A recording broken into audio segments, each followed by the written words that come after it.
दिनै डिसेम्बर दाननि 9 अक्ट' बे 9 अक्ट' डिसेम्बर दाननि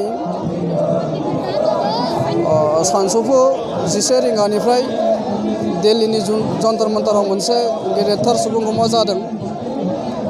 बे सुबुंगमा आरो महाधरनायाव गासै आसामनि बर'फोरा बाहागो लानायजों लोगोसेनो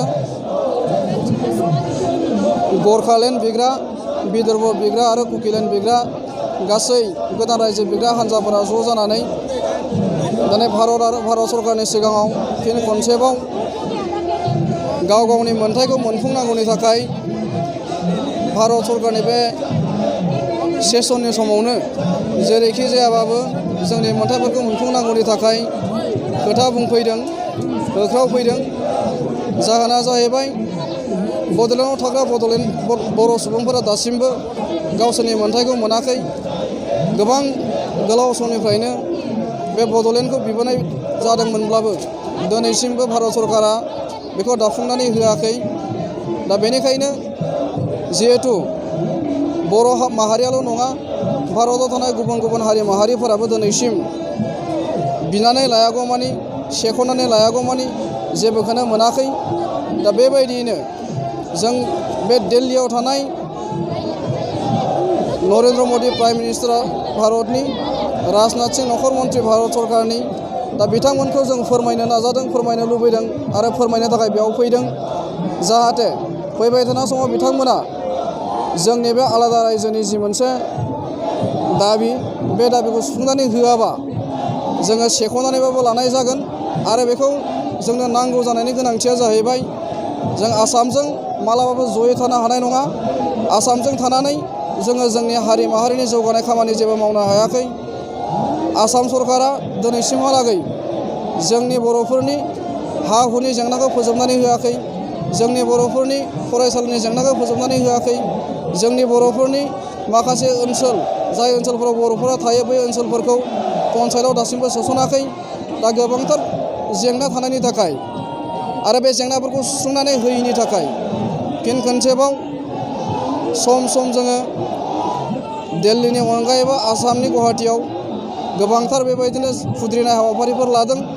दा खुद्रिनाय हाबाफारि लानायनि उनावबो जिहेथु आसाम सरकार आरो भारत सरकारा जोंनि गासै जेंनाखौ सुस्रांनानै होआखै। दा बेखौ सुस्रांनानै होथारनांगौनि थाखाय जोङो दिनै नैबे दिल्लीनि जन्तर मन्तराव मोनसे धरना हाबाफारि लादों। आरो बे धरना हाबाफारियाव सनितपुर जिल्ला दुलाराय बर' फरायसा आफादनिफ्रायबो गोबांथार बाहागो लागिरि बेयाव दंफैयो। आरो जों बेनि गेजेरजों फोरमायनो लुबैदों जे फैबाय थानाय समाव आलादा रायजो बड'लेण्डखौ सुफुंनानै होनायजों लोगोसेनो जोंनि सनितपुर जिल्लानि माखासे हा हुनि जेंना, फरायसालिफोरनि जेंना आरो बेबायदिनो पन्सायतआव सोसननांगौनि जेंनाफोरखौ सुस्रांनानै होआब्ला जोङो आसामाव थांफिननानै सनितपुर जिल्लानि तेजपुर, जाय जोंनि जिल्लानि गाहाय मावख', बे मावख'आव जोङो गेदेरथार मोनसे हाबाफारि लाफिननायनि जोङो थिग खालामनानै दोनदों।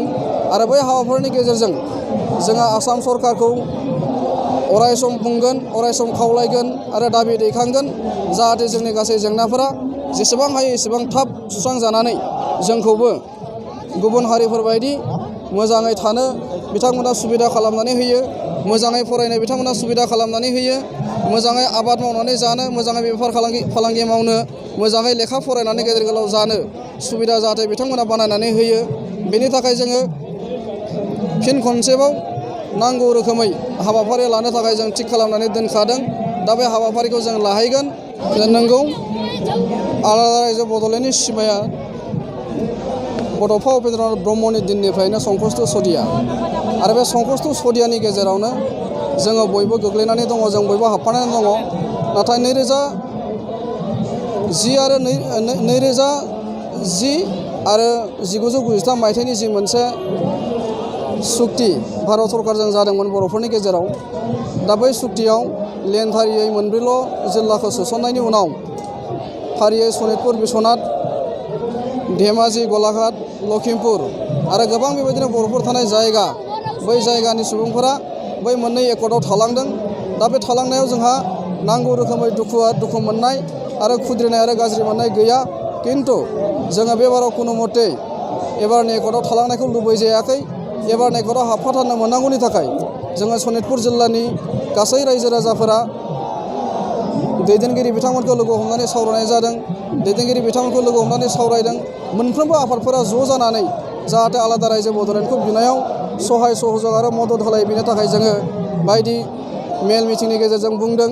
बिथांमोनखौ थोंजों जाय बिथांमोना दासिम बड'लेण्डनि बाहेरायाव थानाय बर'फोरनि थाखाय मोनसे बड' कछारि अट'नमास काउन्सिल होननाय काउन्सिल बिबाय थादों। दा बै काउन्सिल बिग्रा बिथांमोन जाय बिथांमोनखौ जोङो UBPO होननानै मिथिनो हादों, बै बिथांमोनजोंबो जोङो लोगो हमनानै सावरायदों। जिल्लायाव थानाय दैदेनगिरि बिथांमोनखौ लोगो हमनानै सावरायदों आरो बिथांमोनखौ जों खावलायदों जेरैखि जायाबाबो बड'लेण्डआव थानो मोनोब्ला जोंनि गासै जेंनाफोरा जोबगोन।